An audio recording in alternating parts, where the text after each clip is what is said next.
Does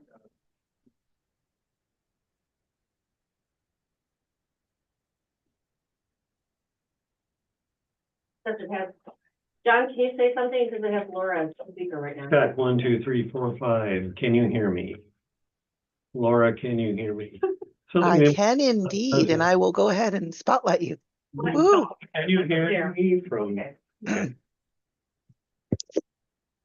Who on the roof? What's that? From where? What was your song reference? Yenta? Yentl, I think so. Oh, Sorry. you. It's not Yenta again. Well, good morning. I've got a few visuals that if we can show them, we'll show them, and that's great. And if not, that's fine too. We'll paint pictures in our minds and I'll describe what we're looking. Do you think Joyce should just go ahead at this point? Yeah, I think we should go Okay. ahead. So today is March, what is May 18th? May 18th, I said March, May 18th. And John Schultz is going to be sharing with us stuff about the Underground Railroad in our area. I don't consider myself an expert. I did some research on this and came up with what I thought were really interesting facts about the Underground Railroad. But I also wanted to talk about what parallels may exist today with the Underground Railroad and the resistance from the 1800s. First and foremost, there is a local expert on the Underground Railroad. Her name is Glen Ellyn. She lives in Glen Ellyn. She is in her early 90s. She was a public school teacher in the Wheaton district for many, many years. But when she moved to the suburbs, she heard neighbors telling her that she was living not too far from a stop on the Underground Railroad. So she started to do some research, and since that time, she has written many books. She makes many presentations. In fact, she made one 2 weeks ago today, May 4th. So ideal timing, we would have had it the other way around. I could do this and you could go see her. John, the genius here, we took the computer to the Genius Bar. Yeah. So it's a keynote thing on there, David. Hand it to John. Yeah, She's living in her same home, and where did she make the presentation? I'm not sure where she was. I've seen her. I found her on YouTube. There's some museums around that invite her to make the presentations, but definitely to be followed. what was her name again? Glenette, and I'm going to give you a resource list that has her name and her books and other people that I also cited as well. So, one more word about Glenette Tilley Turner.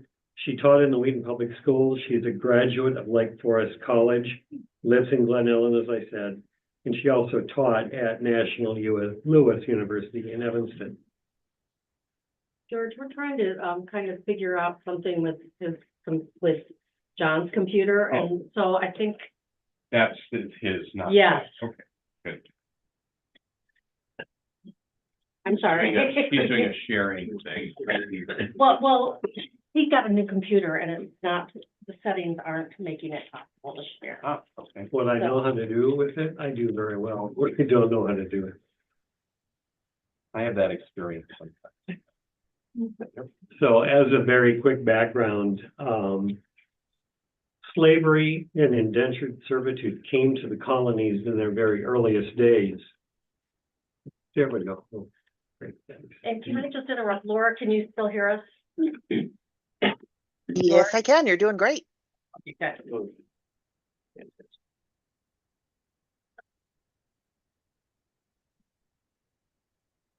David Norton's our Genius Bar.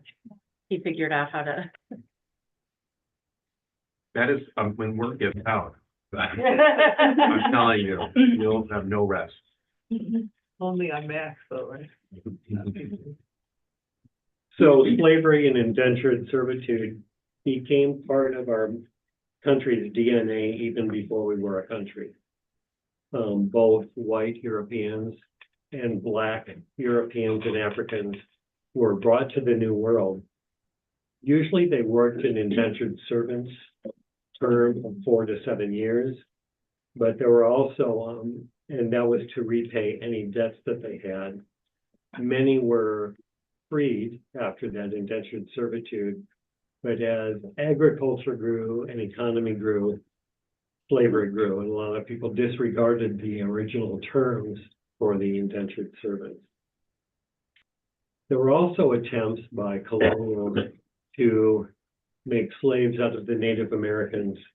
That did not go well. And the Native Americans largely were able to avoid being captured and put into slavery. What did they do? They ran away. They ran away and they had resisted, just to, But Well, they slaves, had the weapons. black They- slaves, oh, They yeah. had weapons. They had And weapons. they knew the. They had They knew the how to group. live. They had a tribe. Yeah. they had, I would call it organized resistance. Yeah. They had strong communities who said this will not happen. But in 1640, so well over 100 years before we were a country, one black and two white indentured servants escaped together in Virginia. They were captured. And the Virginia court ordered the white servant to serve 1 additional year of servitude. The black servant was ordered to serve his entire lifetime. Full stop, end of story. Similar to sentencing today. So by the time, well, by 1770, enslaving black people became increasingly common and woven into the thread of our country. One thing that supported this was, again, John, can I ask you a question? Sure. So that ruling for permanent indenture Right. was not called slavery, no, it was at called that point. indentured servitude. indentured servitude. So was the concept of slavery that around then? I mean, or It was was. it just beginning? Or, No, it was around, had been around Okay. since okay, all right. the first boats landed. Sadly. Let's try to get this in Sure. presentation mode. Why were the white people were they, in debt or were they criminals? Usually in debt, and they had to pay off debt. Or they had to pay for their trip over. Yeah. I'm sorry, I'm messing it up. I don't know why. See, it's not like, it's, You can hit escape and then. okay, it's advancing there. Okay, just need to put it in presentation mode. Refugees today have to do the same thing. They have to pay back their flight. So I know, John, I know that in records like back in this early 1600s, for some of my ancestors, they had indentured servants from England, right? And they obviously they owed them money and they had to work and pay off that, I guess. Which colony would that have been? It would have been Connecticut. Okay. No, Massachusetts. Well, to support this trade, the slave trade, I'm sorry, this part should be able to be closed somehow, but I don't know how, because I'm getting that on the side. yeah, Oh, very advanced.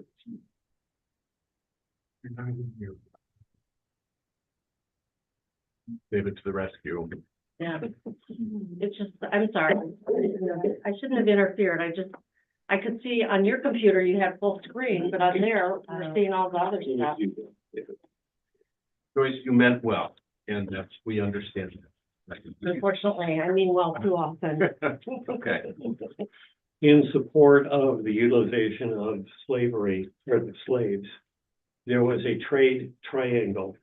And the trade triangle, which was very popular and very profitable at the time, went from Europe, from many of the Western European countries, down the Atlantic coast to Africa. There, they went into the lands there, a lot in Nigeria, others in other West African countries. And they loaded up with slaves, took them to the Caribbean and into the United States colonies. There, they exchanged slaves for goods, rum, tobacco, cotton, other raw materials that were in demand in Europe. So then they sailed back across the North Atlantic, unloaded the goods, and repeated that triangle for well over a century. It was very, very, very busy trade routes. And if we can get to it, I've got a slide up there that shows how organized this was. There was even literature printed at the time that showed how to accommodate slaves on the ship. Basically, putting bodies next to each other in the entire deck, lower deck. No or little sanitation facilities. Food was scarce, and the crossings were rough. So it was. I have a question. So since slaves were valuable, right, you would, not that you would give them luxury, but you'd want them to survive because they were valuable, right? And so. I don't think they were that valuable. Well, that's what I'm Because wondering. it's kind of like how families would have 20 children so that they'd have a few that would survive. Exactly, for the Atlantic No. crossing, they figured there would be a mortality rate on the ships. And that's one reason they packed as many slaves in as they could. I don't know if you can get to the next slide, David, but, I know economics are always at play here, right? I mean, so. but there was a calculated factor.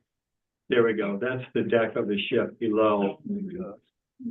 And that's how they packed the slaves in, again, knowing there would be a mortality rate and really considering it as kind of the cost of doing business.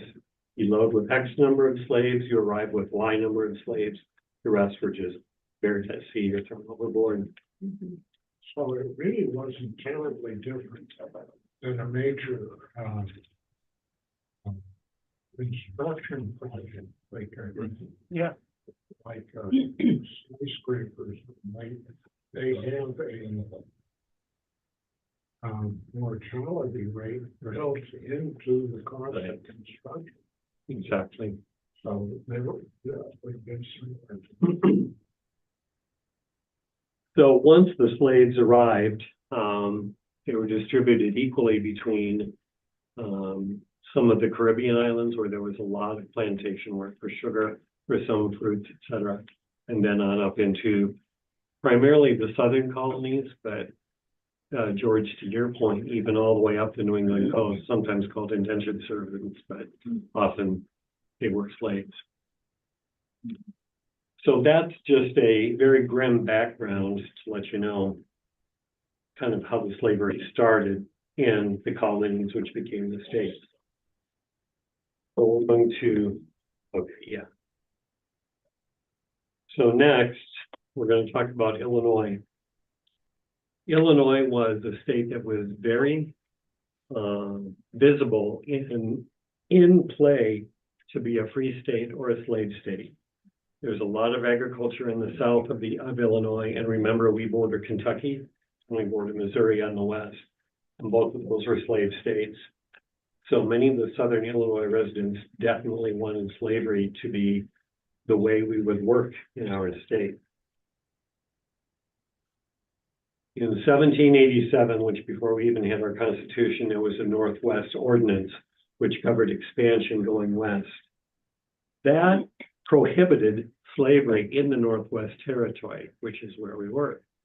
So by law, it was in fact prohibited, but there was a lot of practice. Remember too, that law enforcement was limited with the same limitations people were. They could not easily travel to all the places where slaves were being used illegally in Illinois. And just as the Underground Railroad had ways of hiding the people who were looking for their freedom, the slave owners in the south of Illinois and other states had ways they could hide slaves if law enforcement came. It also fostered another cottage industry, if you will, for bounty hunters. They realized they could become rich if they would capture slaves and then return them to their owners. In 1818, when Illinois became a state, that Constitution reflected what was in the Northwest Territory that said, we will not be a slave state. However, that allowed for the continuation of existing indentured servitude contracts, and it even legally permitted the use of slaves in southern Illinois for we've heard this a million times, the salt mines. There literally were salt mines in southern Illinois, Oh. and many of the slaves worked in those. Sliding one beyond. We can move. Yeah. That's, yeah, let's go back to that. Look at that, you got it in presentation. So in 1824, there was another vote in Illinois. The vote to legalize slavery was defeated, so it solidified our status as a free state. Then we got a second constitution in 1848, and that ended all forms of slavery in Illinois. So despite these official positions and status for Illinois, several Illinois residents were sympathizers with the South. One of our Illinois Supreme Court justices, in fact, he was the first Chief Justice, Joseph Phillips, held very strong racist views. He returned to Tennessee after his term, and he also had run for governor and he lost. So he moved back to Tennessee, and he died owning 50 slaves on his plantation in Tennessee. So enter the Underground Railroad. One of the most important things I can say about the Underground Railroad that I learned was, I was taught in my history, all the way through grade school and high school, that the Underground Railroad was a very beneficial program started by white sympathizers to help as many slaves get to freedom as they could. That's actually not true. The bulk of the Underground Railroad was designed, engineered, and even putting manpower to it were blacks, both freed blacks in the North and those in the South who were looking for freedom. One of the writers in here that I looked at said she didn't want to call them slaves, she wanted to call them freedom seekers, because the word slave just continues this, you're dependent on what we can do for us. There was also the Fugitive Slave Act of 1850. It mandated the return of any runaway slaves to their owners, even from free states, and it required all citizens to help with capture. So if you resisted helping with capture, you could be charged as a criminal as well. Well, Familiar. doesn't it? Right, so like, but Illinois doesn't have to cooperate very much, did it? I mean, like, would it have, like, what were the penalties for not helping? There were threats made to people who were harboring slaves. Sure. So if the bounty hunter came and said, hey, we hear there's slaves on your farm, and the owner said, no, there's not, they would sometimes put two and two together and say, we've got 50 acres that you're farming by hand. How do you do that? So there was a lot of logic and game playing going on there to try to figure that out. But there were indeed fines and imprisonment on the books for those people who did not support the bounty hunters. But those bounty hunters are very ambitious and often went and captured free men or free slaves. Probably the most well known to us is the case that was portrayed in the movie 12 Years a Slave. Solomon Northrop was freeborn. He traveled from upstate New York to Washington, D.C., and while in Washington, he was captured, sent to the South, and he was a slave for 12 years before he was able to technically buy his way out of freedom, or out of slavery. Now, if you look at this map here, you'll see that the Quincy route was one of the most popular of the routes used by the Underground Railroad. Keep in mind that both Missouri and Kentucky were slave states. In Missouri, many of the slaves either went through Alton, which is right across the river from St. Louis, essentially a little bit north, or up further to Quincy, and that's the other dot, kind of in the center of the state on the left-hand side.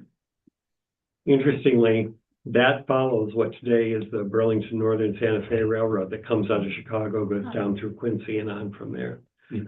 The dots on there represent some of the major locations of free houses and places where the slaves could be hidden. Chicago was well known because, number one, it was a huge growing city, huge being a relative term at that time. But many Black folks got to Chicago and stayed there because we were a free state. There was strength in numbers. It established some of the first technically Black neighborhoods in the city of Chicago. So that was a major point. Some people then went on from Chicago across Michigan and into Detroit. And then, of course, Canada is right across the river from Detroit. You have to remember that at that time, Chicago was the fastest growing city in the world. Not the United States. Right. The world. That's right, John. John, I don't see any dots there. In Indiana, what was Indiana's, do you know how they fell in all of this? They were similar to Illinois, probably a little more. They were officially a free state. Okay. Again, towards the south, very similar to Illinois. But, you know, the Sympathizers. Ku Klux Klan was huge in Indiana, Yeah. and Indiana still is kind of hostile. So, I mean, I do think that Indiana might fit those, we're a free state, but I think that there's a lot of resistance to that. Were there other routes though? There were several other routes. So Yeah. I'll show you those in a few minutes here. That was one of the major ones, and this was out of a book that specifically addressed Missouri and Illinois' role in the Underground Railroad. So fast forward to 1860, Abraham Lincoln is elected president in November of 1860. He's inaugurated in March of 1861, which was the law then. But his election precipitated the first state to secede from the Union over slavery, that being South Carolina. So, interestingly, Lincoln appointed a guy by the name of Russell Jones as the federal marshal in Chicago. He was recommended to Lincoln by a guy named Owen Lovejoy, who was a famous abolitionist. When Marshal Jones took over in Chicago, he was a very racist man, and he did everything he could to round up Blacks in Chicago and return them to the South. But upon his naming, and when he had started his activity, two of the major newspapers in Chicago stated and published the message, "We advise every colored fugitive in the city to make tracks for Canada." Wow. And those newspapers were headed by Colonel Robert McCormick, founder of the Tribune, and Joseph Medill, also instrumental in the Tribune and then later in the Medill School of Journalism. So we had a couple of high-profile people who truly supported freedom. One thing about Lincoln, when he was inaugurated, he gave his inauguration speech, and this is a quote from it. "There are laws in place to return fugitive slaves, and laws must be followed." Abraham Lincoln. Kind of changes the view of what we have all been taught. I was taught he was a great white leader for the slaves, and he was, but he had to be political at the same time. Yeah. His record with Native Americans is not great either. No. So after this inauguration in March, in April, there was a huge Baptist church in Chicago called the Zoar Baptist Church. And it's a predecessor to the Olivet Baptist Church, which is still a church today and seen as really one of the strongest Black churches in the city of Chicago. And it did everything it could in its power to encourage the parishioners of the church to support the Blacks and help them to move on. In fact, on April 7th, this church hosted a meeting where both white and Black abolitionists got together. Funds were raised to pay for the cost to send a train from Chicago to Detroit to get these people as close to Canada as they possibly could. It costs about $2 per person. And what they decided to do is to add 4 boxcars to the end of a passenger train that made the run. And they loaded those passengers onto what was called a freedom train, excuse me. It was also referred to in the press as the Chicago Stampede because of the large number of blacks who left the city based on that advice. So this Quincy route is one that probably most affects us in our area here. As you can see from Chicago and west, there's some major stops identified there. Now, I'm going to take a break here and just say, number one, please do ask questions and add if you have information. But I want to talk about a few of the sites along there, and then we'll talk specifically what's in our area.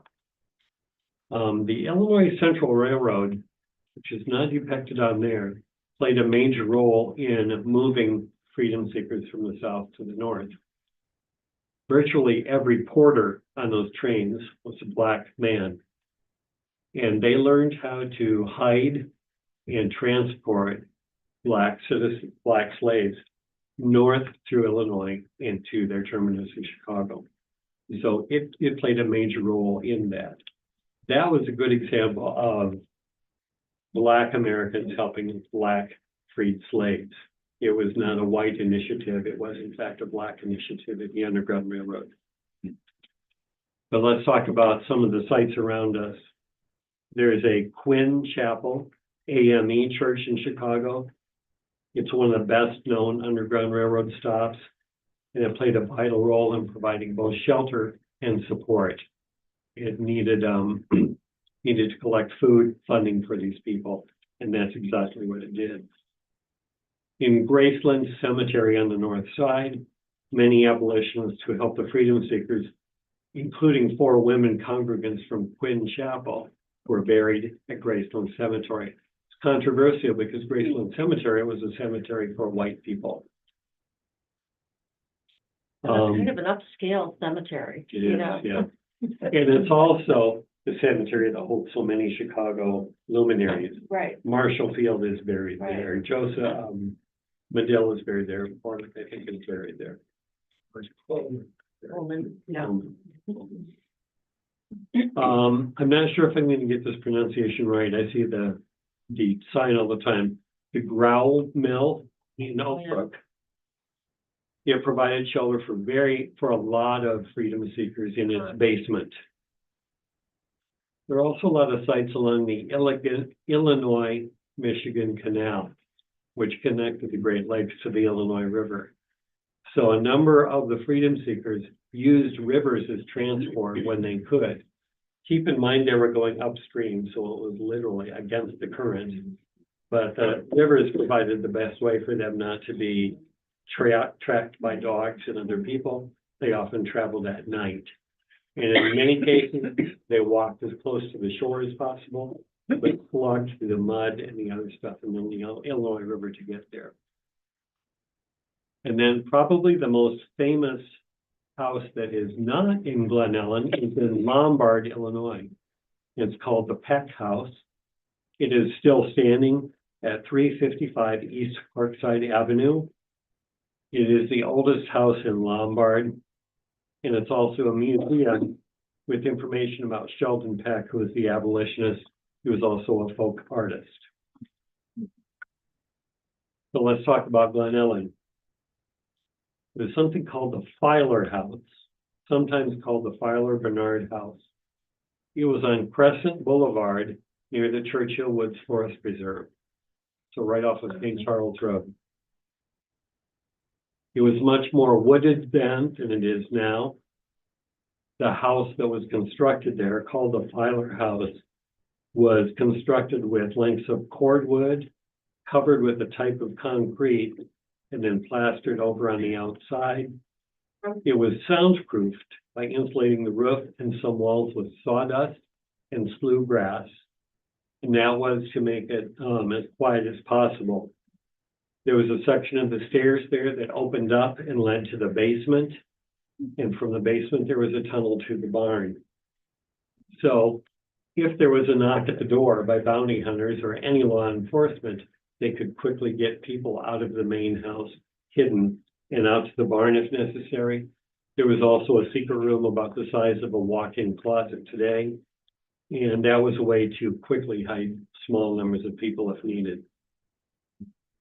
So there was very quick access from this house, the Filer house, to the Peck house in Lombard. So I want to talk about just a few of the people that we know and some more of the local stuff. Is the Filer House on the land of the Park District now? I don't know if it's still standing, actually. But it. It would have been, yeah, it would have been right there. Yeah.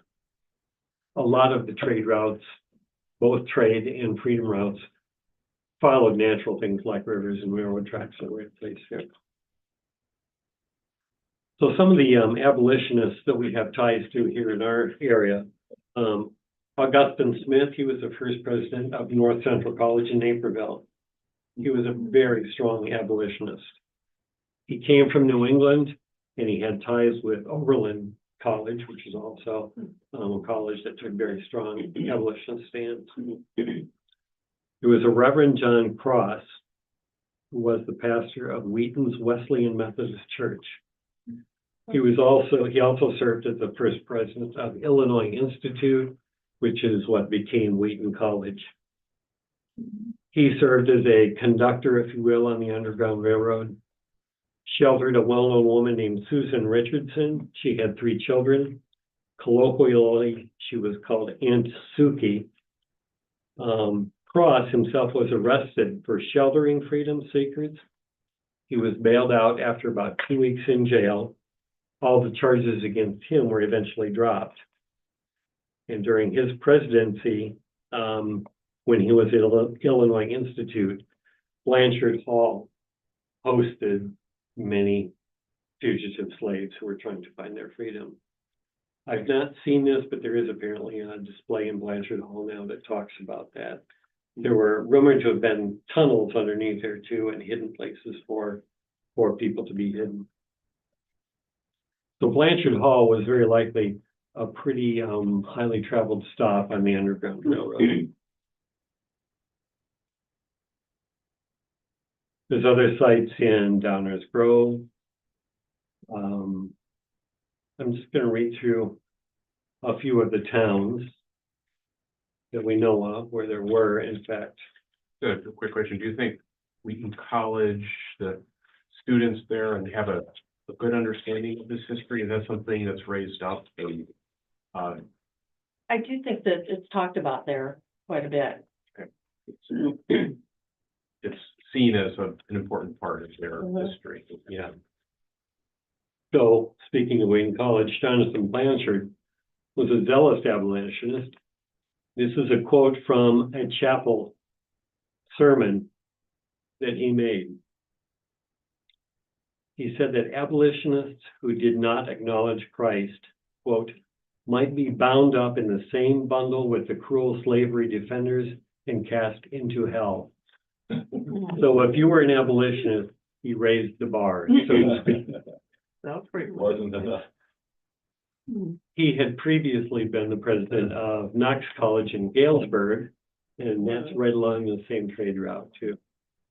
So what we see is a continuing community emerging of leadership positions who attracted people who were strong abolitionists, and they felt emboldened by the status of Illinois as a free state, but they also understood that they had to be very discreet about it, and they had to be secretive still because of the Fugitive Slave Act of 1850. Did they talk to each other as some kind of network? I mean, They did know each other. The communication was much more difficult because there were They didn't text? miles and miles.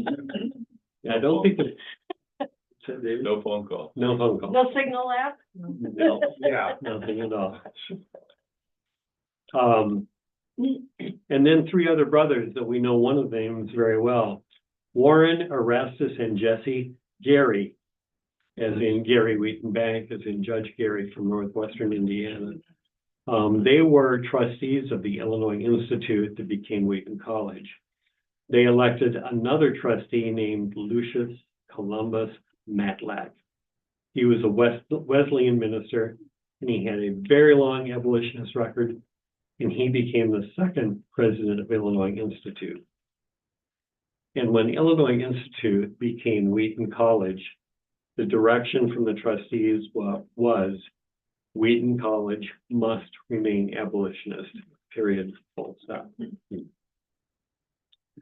Some other names that we know, one of them is particularly known by me, and that is Owen Lovejoy. There were two Lovejoy brothers that were in the news. One was Owen, who was a preacher. He had a home in Princeton, Illinois. That's about an hour and a half from here. It's still kind of a vibrant town, and they have memorialized the Owen Lovejoy homestead to show how it operated and how it helped to hide the slaves. So that was Owen Lovejoy. His brother was a guy named Elijah Lovejoy. He was a Presbyterian minister, a newspaper editor. He studied for the ministry at Princeton, so he was no slouch. When he came to the Midwest, he set up shop in St. Louis and started a newspaper there. But St. Louis and Missouri were slave states, and it became very hostile towards him. So he moved across the river to Alton, set up his newspaper there. As a newspaper owner at age 35, a mob attacked his newspaper, and Elijah Lovejoy was assassinated at age 35 because he was producing an abolitionist newspaper. Upon his murder, John Brown, we know that name, said publicly, "Here before God, in the presence of these witnesses, from time to time, I consecrate my life to the destruction of slavery." In Alton, there were more than 25 documented safe houses for freedom seekers, which speaks to the volume of people who came through and the network of people who could move freedom seekers from one house to another if there was the hint of marshals coming to collect them. And the bounty hunters and marshals were like anybody else. They wanted to be efficient and make as much money as they could. So crossing the river from Missouri into Illinois and Alton was a hotbed for arresting freedom seekers because there were so many. But many of them left Alton and then started travel up the Illinois River, which comes up and joins with the Illinois and Michigan Canal. I have a question and comment. Do you know about the Goodrich House? No, All right. So up on the Wisconsin border, the Rock River is the westernmost river that's pictured there. Right.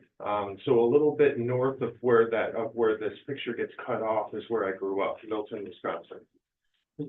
And Milton is as almost like a settlement was early 1800, early, maybe even late 1700s. But one of the first major names that helped bring economic growth was Joseph Goodrich. On what's kind of Main Street in Milton are 7 structures. Most of those are part of an old, are historical. And this is one of the only places that I know of, especially in Wisconsin, that still has an actual underground tunnel that people can walk through that was part of the Underground Railroad. Yeah. So we had the question about, does Wheaton, how much do Wheaton students or everybody think about that? I'm still shocked that, like, I grew up in Milton and I had to find that out. Yeah. Like, I don't know why they weren't waving that flag. No, I said, yeah, before you got in here, Josh, that most of my peers grew up in history classes that portrayed the Underground Railroad as this great white invention that helped slaves escape. But the vast majority of it was planned and executed by the freedom seekers themselves, yeah. And another thing, you know the name, and I'm thinking you do, Lynette Tilly Turner. I do. She lives in Glen Ellyn. Yes, she does. She's in her 90s now. She still makes presentations. And I got her book. Yep. And I've got her book and some others listed here too, to hand out. Just one last thing I want to say here, and then I want to hand this out to you all. Couple of things there that I listed, the resources, some of the resources I use, but also a very tangible activity if any of you are so motivated. That slide shows more of the wow. routes. And the one on the right that's slanted is the Illinois Central Railroad, a critical part of the Underground Railroad, which is ironic, I think, a real railroad being part of the Underground Railroad. But I suggested an activity here, if anybody is interested, you can do this anytime you want, and that is to go to the edge of the DuPage River at Churchill Woods. And there visualize what that river and the forest preserve would look like in all 4 seasons, and how you, as a freedom seeker, would navigate that land. How would you get across it or through it in winter, spring, summer, and fall? Reenact a few things, I've listed them there. Look for moss on the north side of a tree, which is what most of them had to do to find their directions. Walk without making any noise, so you would not be detected. And that's much more forested than it is now. So there would be branches and leaves and a lot there to make noise. Find edible food in that area, just growing in the wild. Food was very scarce at that time along the Underground Railroad path. Try traveling blind, which would simulate walking at night. Take a partner if you want. One of you blindfolded, one of you not, and just try to navigate that in pitch darkness. This next one I thought was the most interesting. Walk a half a mile and time yourself. Then do the math and figure out how long it would have taken you to walk 259 miles from Quincy to Glen Ellyn at the pace that you're able to calculate there. Factor in exhaustion and. And Hunger. children, Sleep. Yeah. Yeah. Getting sick. sleep, Yeah. children, finding food, hiding. Mhm. A lot is in common here with some of the events on the Oregon Trail.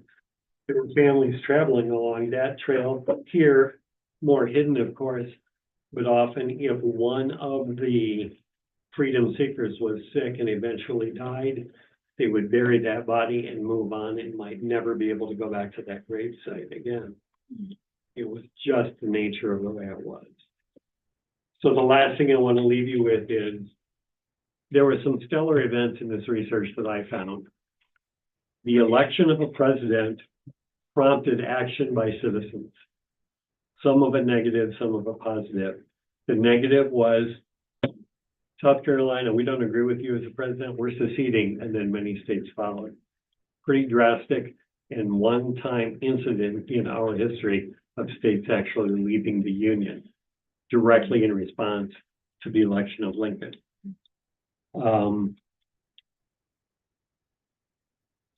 Also, it sparked the buzz in Chicago to get as many, as they said in that quote, as many colored people out of Chicago and onto Canada to make tracks as soon as possible. I think most importantly to me, this says we need to know what the real history is, study that, use what's been recommended by those historians. They learned the culture, they learned a lot about the people who were part of the Underground Railroad, and they made themselves available to do almost anything they could to support it. And we are sitting in the midst of a very rich Underground Railroad area. Wheaton College, Downers Grove, Naperville, Lombard, Glen Ellyn, as Josh said, even as far as north as Wisconsin. You don't see many trails up there at the very northern part of Illinois.